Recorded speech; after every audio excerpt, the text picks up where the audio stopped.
tudo bem? Sejam todos muito bem-vindos ao nosso papo de hoje, que vai ser sobre perturbações ambientais e o ressurgimento de zoonoses. Com enfoque, é claro, né, na Covid-2019, mas também em outras zoonoses. E só para relembrar, as zoonoses são aquelas doenças infecciosas capazes de serem naturalmente transmitidas entre os animais e os seres humanos.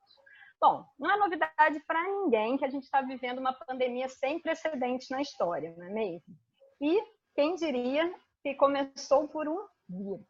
E o que muita gente não sabe é que ela é uma zoonose que muito provavelmente iniciou com o consumo de um morcego ou de um pangolim lá na China, né? Então, bem longe daqui do Brasil, mas que com toda essa globalização rapidamente chegou não só ao Brasil, mas em todos os locais do mundo. Então, não é novidade, gente, que as zoonoses, de uma forma geral, elas estão cada vez mais próximas da gente, né? E é sobre exatamente isso que a gente vai falar no bate-papo de hoje. Então, a gente vai discutir um pouco com diversos professores como que as zoonoses elas estão cada vez mais próximas da gente devido à nossa interferência. Então, para conversar com a gente hoje, nós temos um time de professores de ecologia, tá? Da área de ecologia do Departamento de Ciências Biológicas da Universidade Estadual de Santa Cruz. Então, estão aqui presentes a professora Larissa Rocha, a professora Daniela Talora, o professor Ricardo Bovendorf e o professor José Carlos Morante Filho. Todos eles são colegas, assim como eu, né? Esqueci de me apresentar, eu sou a Maíra Benchimol, e nós trabalhamos no Laboratório de Ecologia Aplicada à Conservação. O nosso interesse, além da gente dar aula, né, a gente também faz pesquisa e com interesse de verificar, de estudar como que as interferências humanas, como as atividades humanas, como, por exemplo, o desmatamento, afeta a persistência de diferentes grupos da biodiversidade, incluindo a fauna e a flora. Tá certo? Então, vamos começar com esse bate-papo sobre essas perturbações e o ressurgimento das zoonoses. Larissa, vamos começar contigo, né? A Lari, ela realiza pesquisas com a flora aqui na região da Mata Atlântica e ela vai explicar um pouquinho para a gente sobre a origem do vírus, né? Da Covid-2019. Então, Lari, como que os pesquisadores sabem que ele não foi um vírus criado em laboratório? Bom, bem-vindo a todos, né, ao nosso simpósio. Respondendo à pergunta da professora Maíra, desde o início dessa pandemia, vem se discutindo a origem do coronavírus, do novo coronavírus, né? E a pergunta que mais paira no ar é se ele teria origem no laboratório ou de forma natural. Então, os pesquisadores vêm trabalhando desde o começo para poder obter informações básicas sobre o coronavírus. Devido a esse trabalho árduo, várias pesquisas já foram publicadas mostrando sobre a origem do coronavírus, né?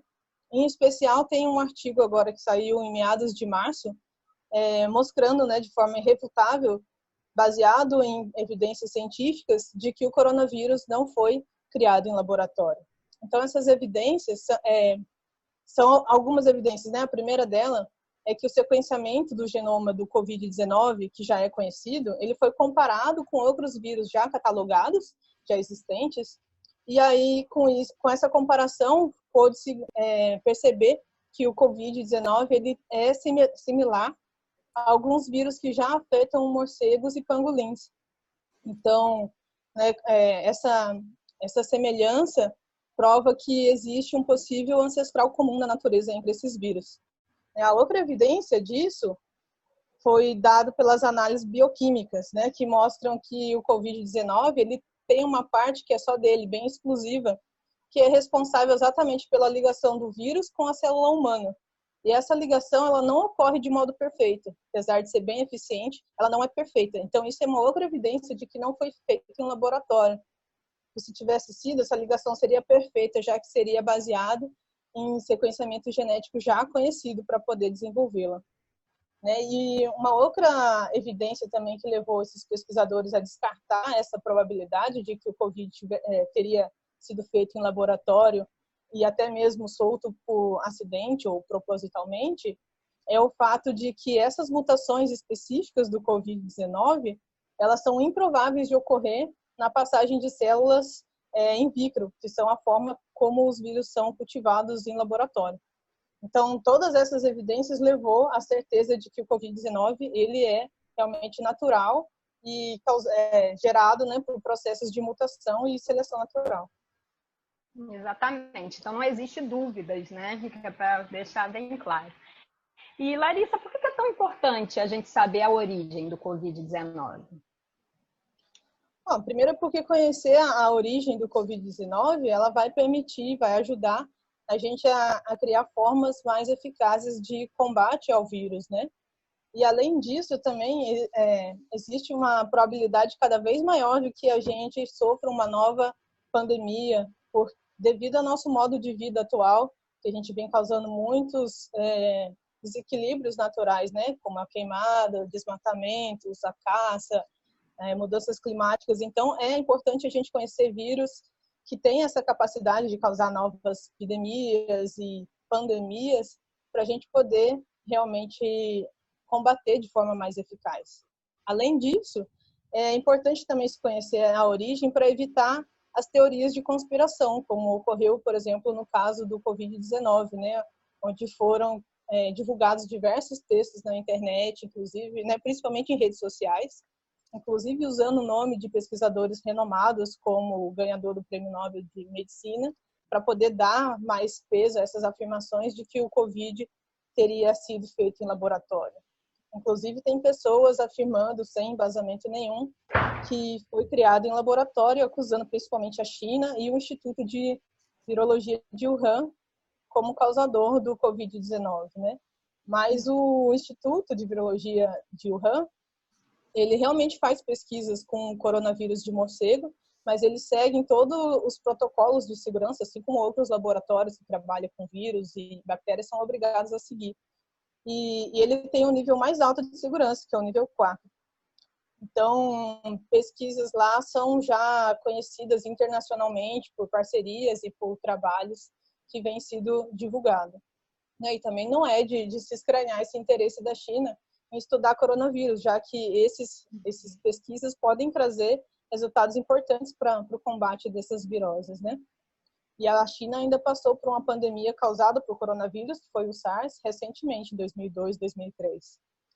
A diretora do Instituto de Virologia de Wuhan comprovou, né, que o Instituto em si não tem nada a ver com a origem do vírus, porque ela publicou um artigo, né, falando um pouco mais sobre o trabalho que ela vem desenvolvendo com morcegos de diversas espécies, estudando coronavírus na China e em outros países, e publicando artigos em revistas renomadas, como de 2018, 2019. E, além disso, ela fez o sequenciamento genético fez a comparação do sequenciamento genético do coronavírus com os vírus amostrados nos morcegos do laboratório deles e viu que não coincidia, né? Então, isso provou, mais uma vez, que o Wuhan não tem nada a ver, né? O Instituto não tem nada a ver com a origem do coronavírus. E outros pesquisadores também já vêm publicando artigos mostrando exatamente isso, que o Covid-19 não tem relação com nenhum outro vírus já visto em laboratório, né? E usando para isso embasamento científico, como o genoma, o teste de anticorpo, a probabilidade de ocorrer em laboratório. Então, né, tudo isso ressalta a importância de não se fazer acusações sem embasamentos, né, que pode tirar o foco do que realmente importa, que é o combate do coronavírus. Então, gente, por favor, né, evitem aí divulgar essas notícias que têm origem completamente duvidosas, porque isso pode causar ainda mais tensão nesse momento que já é difícil para todo mundo, né? Então, esse assunto das fake news vai ser abordado mais a fundo nesse mesmo simpósio por outro professor, Leandro Loguésio. Então, quem tiver interesse, aproveitem essa oportunidade. Muito obrigada, Larissa. Eu acho que é super importante a gente destacar, né, essa necessidade de se buscar fontes confiáveis. E fontes confiáveis a gente sabe que vem da ciência, né? Então, vamos sempre procurar fontes com pesquisadores, com pessoas que trabalham com o assunto, para a gente poder ter uma maior confiabilidade e passar para a sociedade como um todo. Muito obrigada. Vamos agora começar com a professora Daniela Talora, que também trabalha com a flora aqui na nossa região da Mata Atlântica. E, Dani, explica para a gente como que se imagina que pode ter ocorrido a transferência do Covid-19 para o ser humano. Bom, gente, primeiro bem-vindos ao evento, ao nosso simpósio sobre Covid-19. Estou bem satisfeita de estar aqui com vocês falando sobre isso. A professora Larissa já deu algumas pistas para a gente, né, da origem do Covid-19, quando ela diz que os morcegos têm alguns tipos de Covid bem semelhantes ao do ser humano. O Covid provável de ter originado o SARS-CoV-2, que é o que causa a Covid-19, nos morcegos ele tem 97,5% de semelhança genética com o que foi encontrado no ser humano. Agora, para que ocorresse a transferência dessa zoonose do morcego para o ser humano, tem que ter algumas etapas no meio. Então, do morcego, provavelmente não aconteceu diretamente. Então, o morcego deve ter tido um hospedeiro intermediário e esse hospedeiro intermediário que passou para o ser humano. Uma coisa interessante é que é muito difícil, em condições naturais, a gente ter um salto rápido entre espécies, passar por 3 espécies e disseminar na espécie humana. Em geral, uma doença, quando ela é disseminada, ela passa por estágios. Então, ela começa num reservatório, por exemplo, o morcego, aí do morcego passa para algumas outras espécies, o ser humano tem contato com essas espécies e com o morcego, às vezes, né? Passa eventualmente para o ser humano, mas continua ainda dessas espécies para o ser humano e só depois passa de ser humano para ser humano. O fato de a gente ter os mercados úmidos na China, que são mercados onde se encontram animais para abate, animais silvestres, animais raros, animais exóticos, além de outras comidas, né? São mercados que vendem de tudo. Vendem hortaliças, vendem cereais. O fato de a gente ter um monte de animal junto, confinado, em condições precárias, muitas vezes na mesma gaiola mais de uma espécie, ou uma gaiola em cima da outra, a imunidade desses animais fica abalada porque eles estão confinados, eles estão eventualmente recebendo maus tratos, se alimentando mal, tomando pouca água. Isso tudo faz com que as doenças se propaguem rapidamente pelo animal e ele exude. Todos os fluidos do animal vão acabar contendo amostras de uma doença, amostras do que ele tiver lá de zoonose. Então, é bem provável que o confinamento do pangolim ou de alguma cobra ou de algum outro animal, mas pode ser tartaruga também, foi inventada a hipótese, junto com o morcego, nesses mercados de Wuhan, e o contato do ser humano com essas secreções, trouxe para o ser humano um trampolim rápido, em coisa de semanas, essa doença. O que não foi muito bem explicado a princípio é como que do ser humano passou para outro ser humano, porque isso não é uma coisa tão esperada e tão fácil. Então, é provável que os primeiros seres humanos infectados, em algum deles, tenha sido ocorrido alguma modificação, uma mutação no vírus que foi selecionado de maneira positiva, que propiciou que esse vírus passasse, então, de humano para humano. É bem provável que isso tenha acontecido mesmo, porque, veja, o vírus que a gente encontra no ser humano não é 100% igual ao do morcego, é 97,5%, mais ou menos, 97%, 98% de semelhança. Então, existe uma diferença, essa diferença deve ter ocorrido na transmissão para o ser humano ou na passagem do ser humano para outro ser humano em algum desse momento, bem no início da propagação da doença. Entendi. Dani, você comentou sobre esses wet markets, né, que são os mercados vivos e onde a gente sabe que se comercializa animais vivos. Por que a China ela tem tantos desses mercados? Você sabe nos dizer? Bom, Maíra, na verdade, isso começa com um problema de tradição, né? A gente vive de tradições. A gente tem que lembrar que a China, até o final da década de 70, era extremamente pobre, não tinha acesso à energia elétrica, mais de 90% da população. E esses mercados eram os mercados onde se trocavam mercadorias, onde se compravam as coisas. Se a gente for... A gente está no Nordeste, Norte, interior, a gente tem mercados desse tipo. Não iguais aos da China, porque a gente não costuma comercializar animais silvestres tão abertamente, embora a gente também tenha comércio deles como tráfico, né? E a gente não usa tanto na alimentação, embora a gente saiba que na nossa região também se come muito animal silvestre, né? Mas lá na China, tradicionalmente, é esse o mercado que consegue a sua comida. Então, se não tem energia elétrica, não tem geladeira. Então, melhorou, hoje tem energia elétrica, mas geladeira. Então, você compra o animal ou recém-abatido, ou o animal vivo para levar para casa, para abater em casa no momento oportuno para você consumir e fazer produtos que durem mais, né? Então, a origem desses mercados, essa origem é milenar, né? desde sempre teve. Só que muitos países não têm mais. No nosso país a gente tem, em muitas regiões, outras regiões não tem mais, mas na China continua tendo, e é um lugar onde a alimentação ainda tem um preço mais acessível. Tem o hábito do cara ir lá nessa feira, nesses wet markets, para trocar produtos, para comprar produtos mais baratos e também para ele ter o contato com as pessoas, que isso é muito comum. Você tira o atravessador da jogada. A gente gosta de comprar produtos numa feira de orgânico, por exemplo. É mais ou menos isso. Eles vão lá para comprar verdura também. Mas não são todos os mercados úmidos, mas alguns também têm esses animais, mesmo os proibidos, porque, veja, o pangolim não é um animal liberado para ser consumido, nem para ser vendido, mas ele estava lá. Então, a China, ela teve uma regulamentação na década de 90 para produção de animais em cativeiro, animais silvestres, né? Então, tem pavão, tem veado, tem cobra, tem um monte de coisa que é produzida para abate, para comida mesmo, né? Mas não é só isso, também tem o tráfico, também tem o comércio, porque esses produtos são considerados iguarias, não é a população toda que come.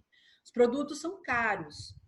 Tem uma outra questão também, que como a população não tem acesso à medicina tradicional pelo preço, também não tinha, pelo menos há 20, 30 anos atrás, há uma tradição muito mais forte na medicina chinesa de uso de produtos naturais, tanto ervas, né, em geral, como produtos de origem animal. Então, também tem um mercado baseado em animais silvestres desses produtos, como a gente vê a história da cartilagem do tubarão, que é muito comum, tem até no nosso país sendo vendida, mas na China é mais comum do que aqui. Então, são coisas, junta a tradição com a falta de dinheiro para aquisição. Teve um movimento na China, na década de 90, início de 2000, para tentar trocar esses mercados pelos mercados secos, que são os mercados ocidentais, né? Os mercados que a gente está mais acostumado aqui, tipo as grandes redes. Mas não houve uma boa aceitação da população. Então, convivem mercados secos com os mercados úmidos até hoje, na China, e a população mais simples, ela tende a procurar mais os mercados úmidos, né? A gente tem que tomar cuidado com o nosso preconceito, né? A China está revendo tudo isso. Regulamentar esses mercados é fundamental, porque outras doenças já se originaram, provavelmente, não é certeza também, mas desses mercados, das condições precárias que os animais são mantidos. Mas é uma indústria que fatura 73 bilhões de dólares anuais. Isso foi um levantamento de 2017. E existem hoje na China mais de 20 mil fazendas que autorizadas, só das autorizadas, imagina aquelas que são ilegais, né?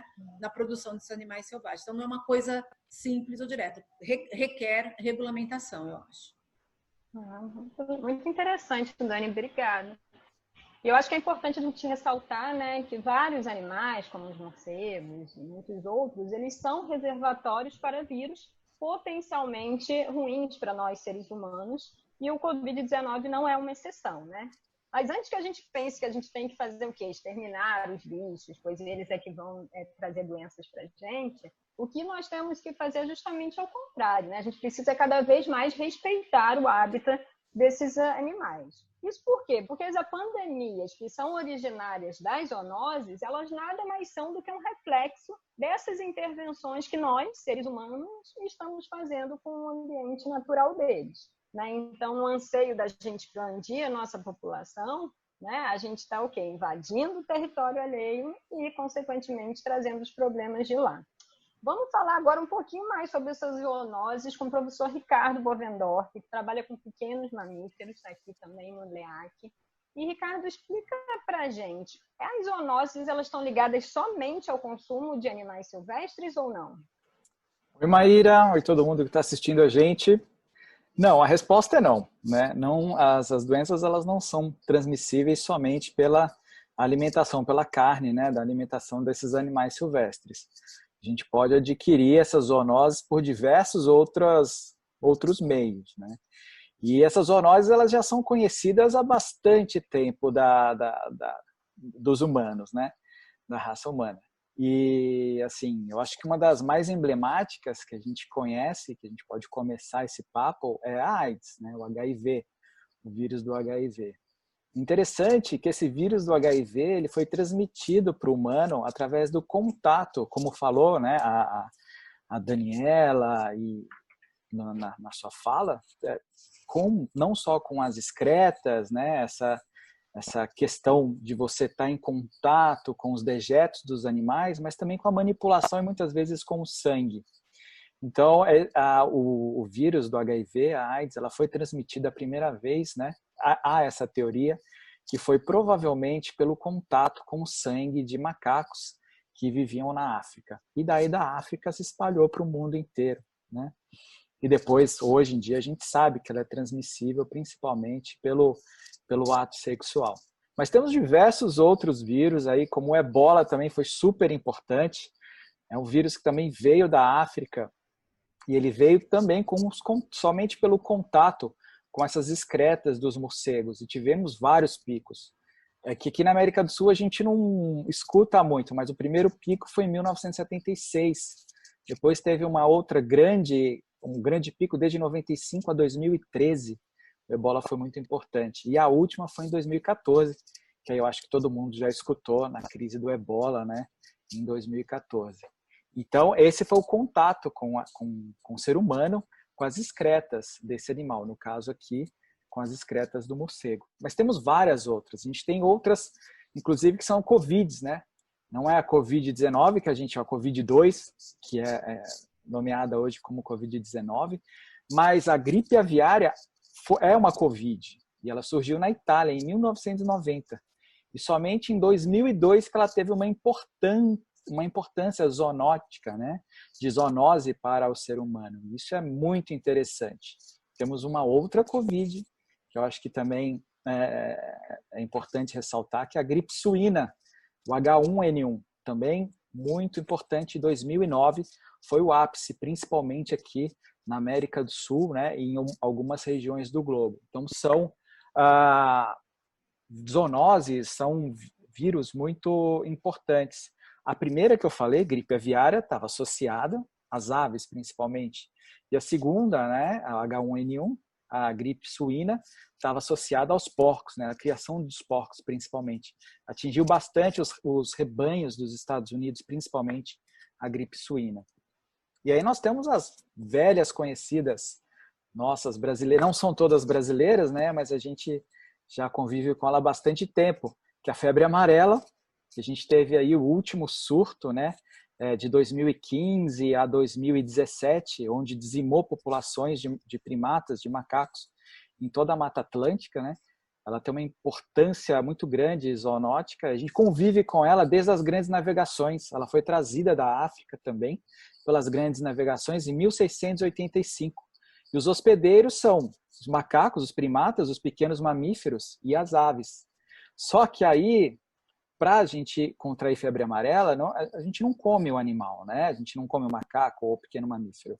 É transmitido pelo nosso querido amigo que todos conhecemos e combatemos diariamente, que é o Aedes aegypti, né?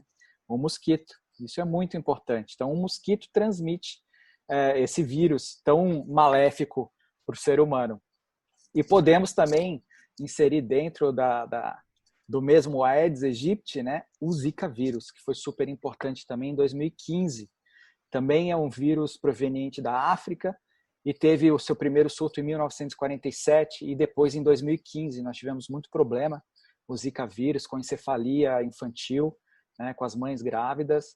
E esse vírus também, ele hospeda né, os primatas, os pequenos mamíferos e as aves. Na verdade, esses animais são hospedeiros desse vírus, né? E também, junto com esses Zika vírus, nós temos a dengue, também super importante, né? Também, os hospedeiros são os primatas, os pequenos mamíferos, as aves.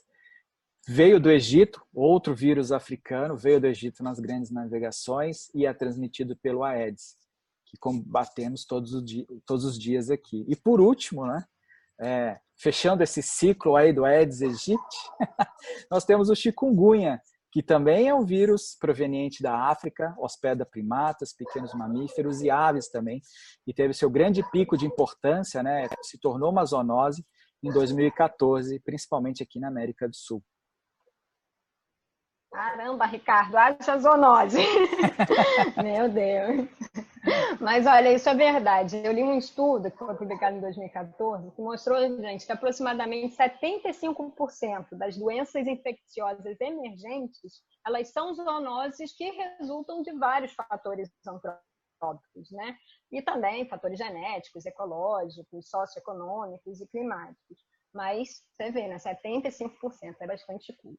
Bom, e além da exploração de animais selvagens, como a Daniela falou, a gente também tem outras atividades como o desmatamento, né? A gente está sabendo que o desmatamento está aumentando bastante.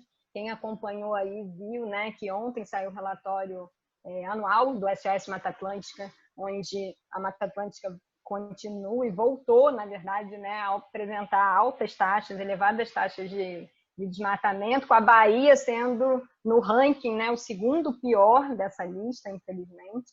Mas, enfim, então, o desmatamento e outras atividades, né, elas estão levando a essa tempestade perfeita para o transbordamento de doenças, né, que eram até então relacionadas à vida silvestre e que agora estão sendo transmitidas para a gente. E assim, para a gente ter uma ideia da sequência, né, dos fatos. Um relatório da FAO, ela apontou que a gente está tendo, né, uma demanda muito grande na demanda da produção da carne. Desculpa. Por quê? Porque a população está crescendo, né? Então, esse relatório da FAO, a FAO, para quem não sabe, é a Organização das Nações Unidas para a Agricultura e Alimentação, ela demonstra que a demanda de carne no mundo ela vai crescer de 230 milhões, que era no ano 2000, para 300 milhões em 2020. Né? Então, é muito para pouco tempo. E que isso está muito mais relacionado aos países em desenvolvimento, como é o caso do Brasil. Então, essa demanda pelo consumo de carne, o que vai acarretar? Um aumento no desmatamento da produção, né, para a criação do boi.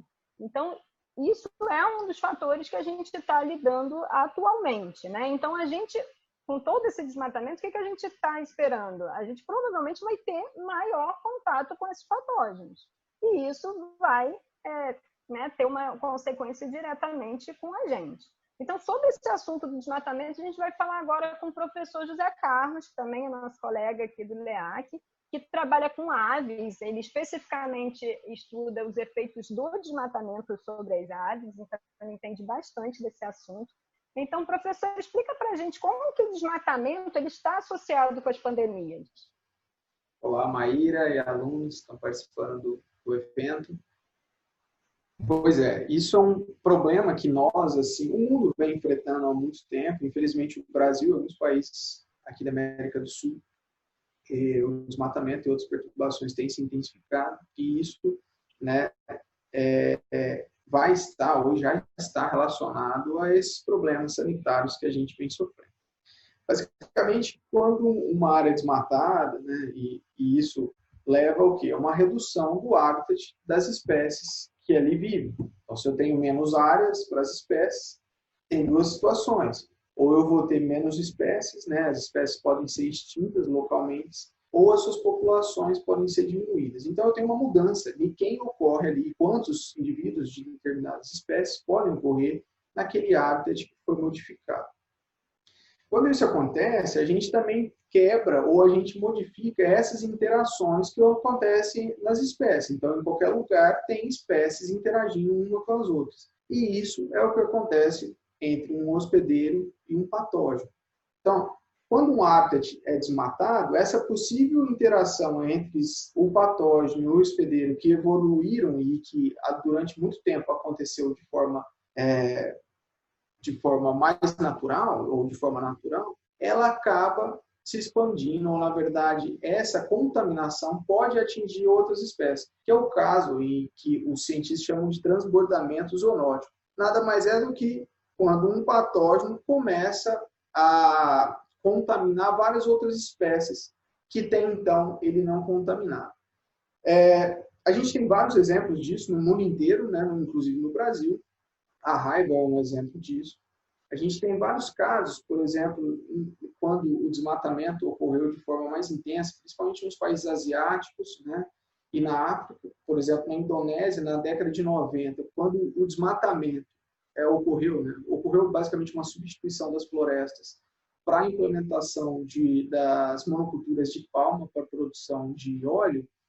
Os morcegos que tinham, né, que eles eram um reservatório de um vírus chamado Nipah, eles acabaram sendo basicamente expulsos dessas florestas que foram desmatadas e começaram a usar então essas plantações e até mesmo áreas das áreas das fazendas, né, que tinham essas produções. Esse vírus, que antes era tido apenas no morcego, passou para o porco e veio a contaminar a população humana dessa região. A taxa de mortalidade do vírus, na época, foi de 74%. Então, uma taxa altíssima. Muitas pessoas morreram simplesmente por essa perturbação que o homem causou e fez com que esse vírus propagasse para a população humana. No Brasil, isso não é diferente. A gente tem, por exemplo, estudos, né, mais recentes mostrando qual é o efeito do desmatamento em relação à leishmaniose e principalmente a malária na Amazônia. Então, quando se desmata áreas na Amazônia, eu tenho uma maior probabilidade, ou eu tenho um aumento, na verdade, de pessoas serem contaminadas por malária. Então, eu tenho uma crise na saúde, eu tenho um gasto para tratar essas pessoas, simplesmente por um efeito da mudança ou da perturbação do ambiente nativo. O desmatamento em si não é só uma mudança em que espécie ou quantos indivíduos vai viver naquele habitat que foi modificado. Uma coisa também muito relacionada ao desmatamento e que também está relacionado com essas pandemias ou com grandes epidemias é a mudança climática. Então, tem vários estudos também que hoje mostram que as mudanças climáticas, que sabemos claramente que estão ligadas fortemente ao desmatamento, vai contribuir para casos cada vez mais frequentes de pandemias no mundo. Então, o principal, ou um dos principais papéis de uma floresta é captar carbono. Então, tirar o carbono da atmosfera, né, para crescer, para as árvores crescer, para os vegetais crescer. Quando eu tiro a floresta, eu não tenho mais esse papel. E, consequentemente, eu estou eliminando carbono na atmosfera. Isso gera o quê? Gera uma mudança climática que a gente está sofrendo já há muito tempo e que cada vez está sendo acentuada. Essa mudança climática, uma coisa muito simples, é que vai começar a interferir nas áreas de ocorrência de determinados patógenos. Então, muitas doenças que eram tidas como tropicais vão começar a expandir e contaminar determinadas regiões do globo que até então não eram comumente relatadas. Por exemplo, a dengue, né, como o Ricardo falou, que é uma doença muito comum, que infelizmente anualmente, né, a gente tem problema no Brasil, é uma doença recente no Nepal. Em 2006, foi o primeiro caso de dengue relatado. Em 2019, as agências de saúde relataram mais de 16 mil pessoas infectadas. E lá, vários estudos mostram que está relacionado a essas mudanças climáticas que têm cada vez mais favorecido o vírus. Então, infelizmente, o desmatamento vai quebrar essas interações e afetar essa relação específica entre o hospedeiro e quem são o patógeno e quem são os possíveis hospedeiros. Também, né, desmatamento, quando a gente fala, é uma coisa de uma escala, muitas vezes até grandes escalas, mas atividades, né, de estudos, né, muito mais corriqueiros, né, chamados de estudo crônico, por exemplo, a retirada de uma madeira pelo um determinado produtor ou a caça, também expõe essa pessoa que adentra na floresta a se contaminar. E se isso de fato acontecer, ela pode propagar esse vírus ou qualquer tipo de patógeno para a população. Então, perturbar o ambiente certamente vai interferir na saúde pública, né, na saúde humana e nesses casos de pandemias que está sendo cada vez mais relatado. Legal, muito interessante. Mas assim, quando a gente fala do Brasil, né, muito desse desmatamento, ele está ligado a uma necessidade, né, pelo menos dita pelos políticos, de abrir novas fronteiras agrícolas. Então, a gente sabe que existe a bancada ruralista no governo, apoiada pelo agronegócio, né, que defende que, por conta dessa necessidade da gente produzir mais alimento, a gente precisa desmatar mais. E, ao mesmo tempo, como você está falando para a gente, essa destruição desses hábitats, ele vai acabar tendo efeitos né, em nós mesmos, impactando, por exemplo, a nossa saúde com a proliferação de epidemias. Então, como que você poderia dizer assim, como que a gente deve lidar com isso? Infelizmente, né, eu acho que existe sempre uma briga entre quem defende o meio ambiente e aqueles que acham que o meio ambiente é um problema. Que muitas vezes é entre os ruralistas e a galera, ou as pessoas ligadas ao meio ambiente, né? Onde a parte que acha que o aumento da produção agrícola, né, de um país é essencial para o crescimento do país, principalmente países onde a economia quase que exclusivamente é pautada na parte agrícola, como é o caso do Brasil. E isso é um grande erro, na verdade, né? O meio ambiente não só é importante, os hábitats nativos é importante para manter a produção, como também existem várias informações, vários estudos que mostram que não é necessário desmatar ou criar novas áreas para aumentar a produção de diversos países. E no Brasil também isso acontece, né?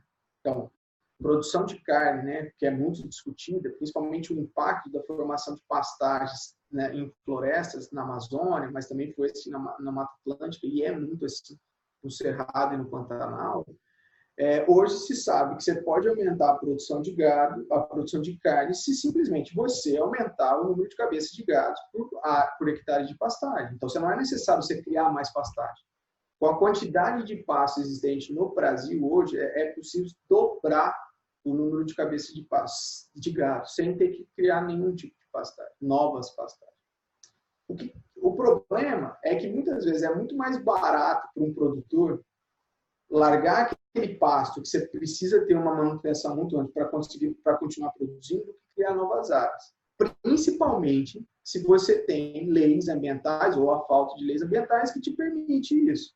É muito mais fácil, muitas vezes, desmatar do que ter práticas agrícolas adequadas para continuar mantendo a produção durante muito tempo. Então, isso gera esse conflito entre o pessoal ligado à parte rural e as pessoas vinculadas à parte ambiental. Então, assim, ter culturas ou usar a tecnologia para ter culturas mais resistentes e culturas que consigam se produzir muito mais por hectare é uma forma adequada, onde você vai conseguir concentrar a produção agrícola, aumentar a produção agrícola sem aumentar novas áreas. Culturas também que são resistentes a determinadas adversidades, por exemplo, períodos de secas, pragas, isso vai facilitar. Se elas são menos afetadas, a tendência é que elas consigam produzir menos, né? E, mais uma vez, a biotecnologia vai ajudar a conseguir isso. Evitar o desperdício, né? A gente sabe que mundialmente, a gente desperdiça muita comida, então é produzido muita quantidade, infelizmente, além de não ser bem distribuída, a gente tem um desperdício gigantesco. E uma outra coisa são práticas agrícolas muito mais sustentáveis, né? Tem vários relatos que se você tiver práticas agrícolas menos agressivas com o meio ambiente, além de você conseguir conservar esses hábitats nativos e conservar a biodiversidade, você ainda consegue também manter uma alta produção agrícola. Um exemplo muito interessante e próximo da gente aqui, né, no sul da Bahia, são as agroflorestas de cacau, que aqui a gente conhece como as cabrucas, tradicionalmente conhecidas como as cabrucas. Esse sistema agrícola, onde o cacauicultor planta o cacau embaixo da floresta, né, então ele tira o subbosque, raleia aquelas plantas que ficam no subbosque da floresta para plantar o cacau. Isso, então, permite que ainda se mantenha uma parte da floresta, principalmente aquelas árvores de grande porte, que é utilizada para o sombreamento, e que, então, não só o componente vegetal, mas várias espécies animais que ali podem ocorrer. Então, as cabrucas aqui no sul da Bahia é super importante para manter ainda a biodiversidade e foi muito importante para, digamos, barrar o desmatamento nessa região, que é o sul da Bahia. Então, se a gente pegar os relatórios, esses relatórios que você mesmo citou da SOS Mata Atlântica, a grande parte do desmatamento, você vê no extremo sul da Bahia, que são as áreas, infelizmente, de pastagem, né, ou de monoculturas, principalmente eucalipto, em outras regiões do estado da Bahia.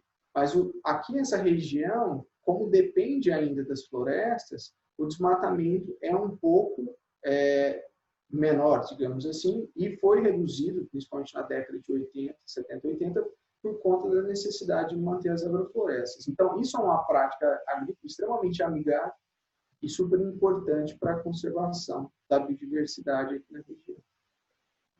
Muito obrigada, professor. Eu vejo como essencial a gente garantir o fortalecimento e a aplicação dessas regulamentações ambientais, né? Principalmente diante de todo esse cenário.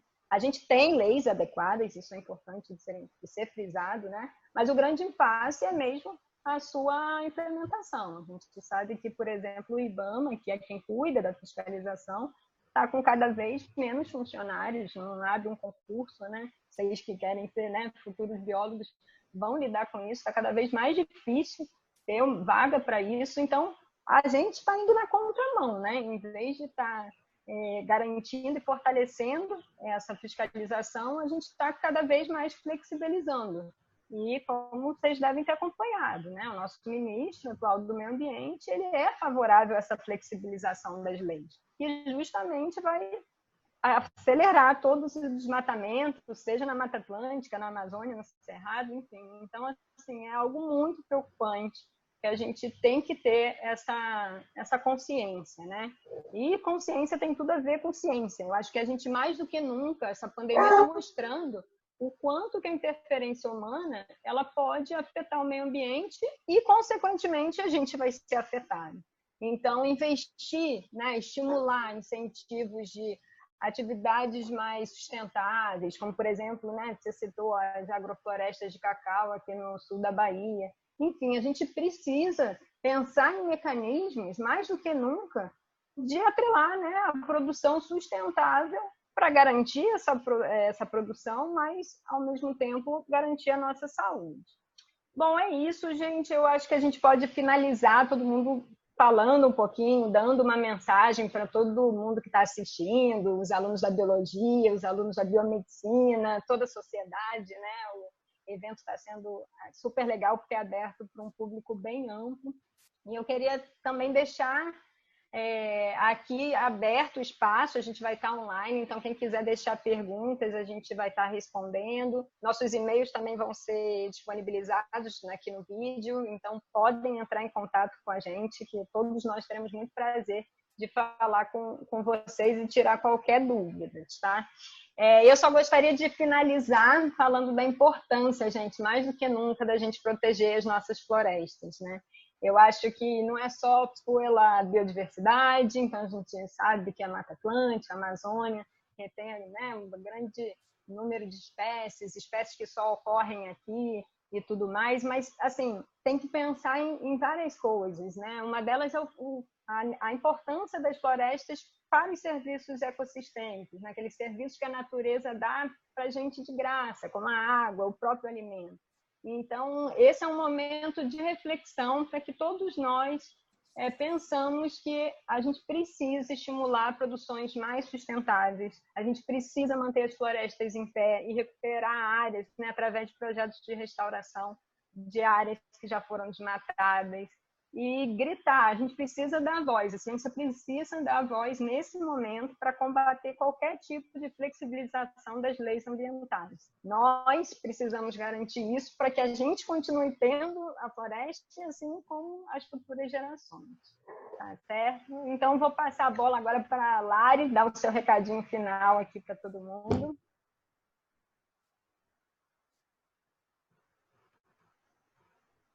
Pessoal, é um prazer, né, estar aqui com vocês. E, mais uma vez, também me deixo aí à disposição para qualquer dúvida. E também os artigos que a gente usou para embasar vão estar todos aí, gente. Artigos científicos, ou seja, todos os nossos conhecimentos têm que ser embasados em conhecimento científico, que é eles que vão encabeçar, né, ações de combate nessa pandemia, vão mostrar a importância de manter aí a biodiversidade, a natureza. Então é isso, pessoal. Vamos usar nosso conhecimento. Obrigada, Lari. Dani, é contigo. Eu queria me despedir de vocês, agradecendo ao convite feito pelo Colegiado de Biologia e de Biomedicina, através do Departamento de Ciências Biológicas, para a gente participar. Agradecer a mediação da professora Maíra Benchimol, a participação do professor José Carlos, da professora Larissa Rocha, do Ricardo Siqueira Buvendorp. Um prazer muito grande estar aqui dialogando com vocês. Agradecer a todo mundo que está ouvindo a gente, tornar disponível de novo a gente para responder alguma dúvida que vocês porventura tenham, que esse público que está nos assistindo, e dizer que a gente tem mais força do que a gente imagina. Veja que essa pandemia mostrou muita coisa da possibilidade de mobilização popular. Os mercados chineses fecharam, logo houve uma pressão muito grande pública, né, em torno disso, estão se regulamentando. Não sei se vocês sabem, mas cachorro deixou de ser um item alimentar da culinária chinesa, então não é que é proibido, as pessoas podem continuar consumindo, mas ele era considerado um item alimentar. Isso é pressão também de população. A regulamentação dos animais exóticos está ficando mais pesada lá na China, dos animais selvagens, silvestres, como a gente quiser chamar. Então, existe um espaço para a população mostrar a sua força e ele deve ser mostrado. Não através de fake news, né? Que a gente está numa onda agora disso. Nós vamos ter um momento para discutir isso no próprio simpósio, mas através de informação acertada e da gente se mobilizar enquanto sociedade. Obrigada, Maíra. Obrigada, Dani. Ricardo, deixa seu recadinho também. Legal. Nossa, primeiramente eu gostaria de agradecer a todo o pessoal que organizou o evento, né, que convidou a gente para o evento. Foi muito legal participar desse evento. Fico à disposição. O e-mail também já também vai estar no link aí no post para vocês tirarem suas dúvidas. Eu gostaria de deixar a mensagem que as zoonoses elas estão mais próximas do que a gente imagina, né? Então a gente tem que cuidar do nosso entorno e cuidar da gente. Eu tive um caso recente na família. A minha mãe pegou leishmaniose. Ela mora no extremo sul da Bahia, então aqui do lado. E a leishmania, né? Os hospedeiros da leishmania são os pequenos mamíferos. E o vetor que transmite é um outro mosquitinho. É o mosquitinho, mosquito palha, que chama. Então, o que aconteceu foi um desmatamento, tudo isso que a gente falou aqui no simpósio. Houve desmatamento, esse mosquito transmitiu, né, o vetor transmitiu a leishmania para minha mãe e minha mãe teve leishmaniose. Então, cuidem-se e cuidem-se principalmente do entorno em que vocês vivem. Obrigado, gente. Obrigada, Ricardo.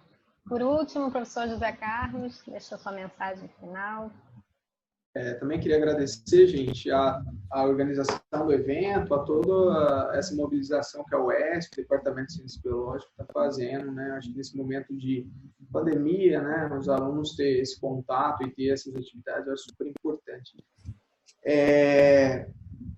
Eu acho que a gente precisa se responsabilizar, entender mais a nossa importância, né, e como agentes modificadores do mundo que a gente vive. E talvez assim a gente consiga minimizar grandes erros ou grandes problemas que a gente vem causando no meio ambiente. A gente, infelizmente, vive num estado, infelizmente não, felizmente a gente vive em um estado, né, em uma região da Mata Atlântica mega diversa. É uma das regiões mais diversas do mundo. E que durante anos consecutivos todo o levantamento da SOS Mata Atlântica nos últimos anos é uma das regiões que mais desmata do Brasil. Então, esse levantamento que saiu ontem, a Bahia perdeu 3.500 hectares de Mata Atlântica. É muita coisa. E todo santo levantamento é a mesma coisa. Então, a gente tem que ter atitudes, órgãos públicos, as instituições, as universidades, né, através de pesquisas, mas também através de mobilização, e a sociedade tem que barrar isso. Se isso continuar acontecendo, infelizmente, cada vez mais nós seremos afetados. Hoje é essa pandemia. Daqui a um tempo, certamente vai ser outra. Daqui a um tempo, vai ser outras condições ambientais adversas, falta d'água, falta de alimento, que vai afetar a população. Se a gente não mudar, certamente a gente vai passar por momentos difíceis com muito mais frequência. Okay? Então, acho que é um pensamento, acho que todo mundo deve refletir sobre o que está fazendo e executando, né, no meio ambiente. Okay? Exatamente. Eu acho que esse bate-papo vai ser muito bom para todo mundo refletir um pouco, né, no cenário atual, o nosso papel e o que nós podemos fazer para melhorar a situação que estamos vivendo hoje. Bom, gente, foi um prazer, viu, estar com todos. Agradeço por essa conversa super legal com os meus amigos, que agora a gente só consegue se ver à distância, remotamente. Torcer para que isso termine logo, essa fase, para a gente estar junto novamente, a gente conhecer os novos alunos que estão chegando e ter contato novamente com os alunos em sala de aula, né? Obviamente com todos os cuidados necessários. Então, quero agradecer pelo espaço, por toda a organização, dizer novamente que a gente está disponível agora por e-mail e mais para frente, e desejar um excelente simpósio para vocês, né? O simpósio está só começando, tem muita coisa legal, muita debate, palestra, lives, eu espero que vocês aproveitem muito. Então, fiquem em casa, acreditem na ciência e um grande abraço.